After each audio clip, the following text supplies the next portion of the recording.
16 अगस्त 1991 Calcutta airport पश्चिम बंगाल, जिसे आज हम नेताजी सुभाष चंद्र बोस इंटरनेशनल एयरपोर्ट के नाम से जानते हैं। सुबह के करीब 11 बजे इंडियन एयरलाइंस का एक विमान 257 उड़ान की तैयारी कर रहा था। ये एक बोइंग 737 मॉडल का प्लेन था। इसे मणिपुर के इम्फाल एयरपोर्ट जाना था। इसके बाद इसे नागालैंड के दीमापुर एयरपोर्ट पर लैंड करना था। उस रोज आम दिनों के मुकाबले एयरपोर्ट पर चेकिंग ज्यादा हो रही थी, क्योंकि पिछले ही दिन कुछ लोगों ने इस प्लेन का अपहरण करने की धमकी दी थी। चेकिंग के बाद विमान में 63 यात्री और क्रू मेंबर्स बैठ गए। यात्रियों में एक छोटा बच्चा भी शामिल था, जिसने अभी दुनिया को अच्छे से देखा भी नहीं था। यात्रियों में मणिपुर के तत्काल डिप्टी चीफ मिनिस्टर इरेकबन टेम्पोक और शिक्षा मंत्री केसम बीरा भी थे। 63 में से 32 पैसेंजर को मणिपुर में उतरना था, जबकि 31 यात्रियों को दीमापुर उतरना था। न्यूयॉर्क टाइम्स के मुताबिक इस विमान को 37 वर्षीय कैप्टन शेखर हेल्दर और 26 साल के कैप्टन रॉय चौधरी उड़ाने वाले थे। कैप्टन शेखर को 3783 फ्लाइट ओवर्स का एक्सपीरियंस था, जबकि कैप्टन रॉय को 1647 फ्लाइट ओवर्स का एक्सपीरियंस था। दोनों कोलकाता के ही रहने वाले थे। फ्लाइट ने उड़ान भरी। कुछ ही देर में वह हवा में उड़ने लगा। कैप्टन शेखर विमान उड़ा रहे थे, जबकि कैप्टन रॉय प्लेन को मॉनिटर कर रहे थे। तभी एटीसी से कमांड मिली कि आप 29,000 फीट की ऊंचाई पर चले जाइए, फिर मणिपुर एटीसी आपको गाइड करेगा। करीब आधे घंटे बाद प्लेन मणिपुर के इलाके में दाखिल हो गया। यह एरिया पहाड़ों से घिरा हुआ है। कभी भी अचानक से यहाँ धूप निकल जाती है, तो कभी भी अचानक से बारिश होने लगती है। इसलिए पायलट लगातार एटीसी से कांटेक्ट करते रहे। एटीसी ने कमांड दी कि आप 10,000 फीट की ऊंचाई तक विमान को ले आइए। एटीसी ने पायलट से प्लेन की पोजीशन भी पूछी। कैप्टन ने बताया कि हम वीओआर के ऊपर फ्लाई कर रहे हैं। बता दें, वीओआर की मदद से पायलट को सिग्नल मिलते हैं और डायरेक्शन के लिए गाइडेंस मिलती रहती है। लेकिन वीओआर को पायलट तक सिग्नल भेजने के लिए प्लेन में रिसीवर लगा होता है। यहाँ इंडियन एयरलाइंस में वो रिसीवर नहीं था। इससे एटीसी प्लेन की करंट लोकेशन पता नहीं लगा पा रही थी। इसलिए वो पायलट से बार बार उनकी लोकेशन पूछ रहा था। कैप्टन का हर बार यही जवाब था कि वो वीओआर के ऊपर उड़ रहे हैं। एटीसी ने तब कहा कि आप हाइट कम करके 5,000 फीट पर आ जाइए, फिर हमसे कांटेक्ट कीजिए।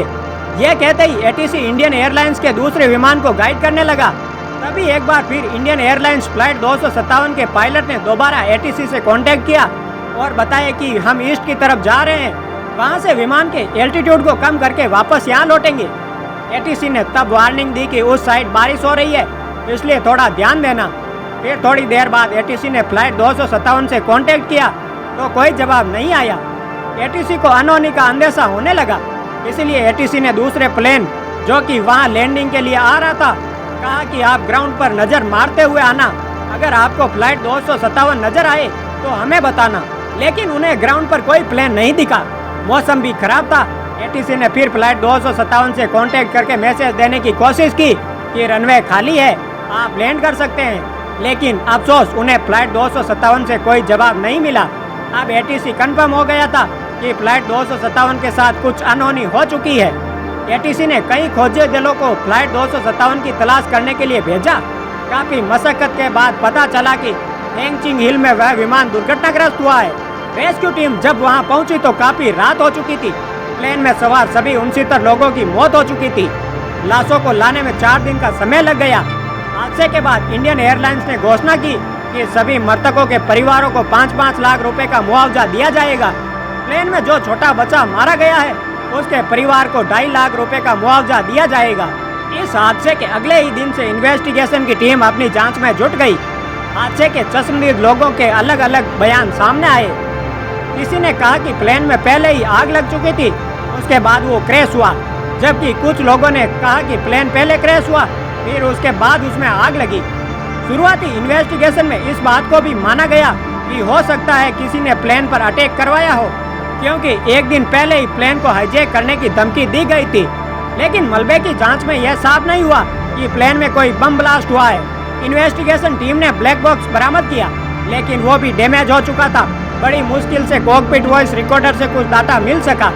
इससे सिर्फ 5 पैरामीटर्स का ही पता लग पाया।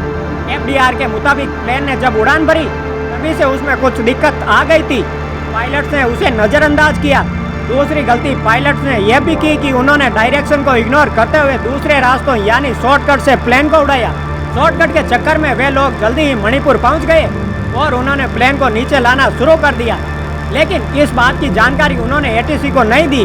वे अपनी गलती को छुपाने के लिए एटीसी को गलत जानकारियां देने लगे। अपनी असली लोकेशन उन्होंने बताई ही नहीं। दोनों पायलट ने फिर पहले ही प्लेन को नीचे लाना शुरू कर दिया था, जबकि प्लेन एयरपोर्ट से 26 किलोमीटर दूर था। मौसम भी खराब था और बादलों के कारण वो सही से लोकेशन को देख नहीं पाए। कारण ये हुआ कि प्लेन पहाड़ी में जाकर टकरा गया और कुछ ही सेकेंड में उसके परखच्चे उड़ गए।